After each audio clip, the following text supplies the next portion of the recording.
I'm Matt Paxton from Legacy List with Matt Paxton. And I'm April Milner from Wheaton Bekins. And today we're going to give you some good pro moving tips. All right, April, before we start packing, the first thing we need to do is kind of create a safe space to move. What is your advice for that? Absolutely. So what we don't want to do is damage anything. So I would highly avoid packing things on a dining room table, especially one made of wood, kitchen table. Things can just get scratched too easily. So what I recommend is building a packing station. Right, so this is going to be our base. Okay. And then I usually put a medium box on top of it to make a tabletop. Okay.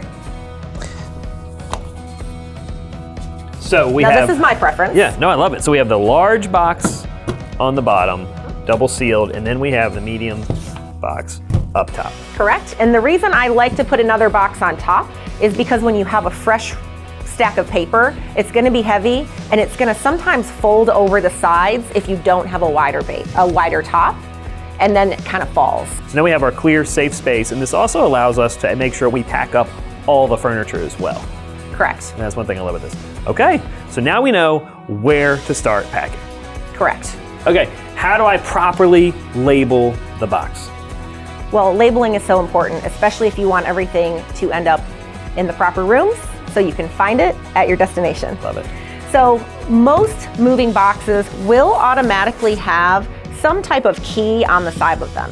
If yours does, it's fine to use this as a check mark. You can check whatever box, if it's a dining room, bathroom, such, you can check it. However, let me tell you some moving best practices. So you always want to write the name of the room on the side. And we are writing the name of the room that it's going into in the final destination. Correct. Yeah.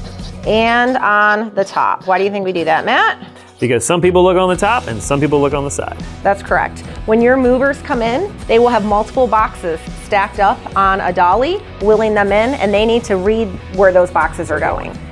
The other thing I recommend, if you have anything fragile, write fragile on all the sides. You can never write fragile too much. And then also, I like to write the customer's last name. Sometimes when you're moving across the country, there may be multiple houses in the same truck, and it just helps it's just a triple check to make sure that you have all your correct belongings. So when we do label, we're doing on the top and on the side, we're doing the final destination room, and we're doing your own last name just to keep everything consistent. Yes, and my last piece of advice is to put a very, very brief description if there is one. If it's bathroom, just write bathroom. You know the things are going to be bathroom.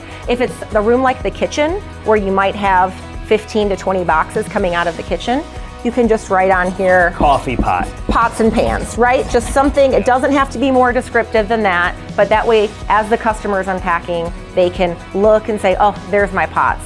Oh, there's my, bed linens, things like that.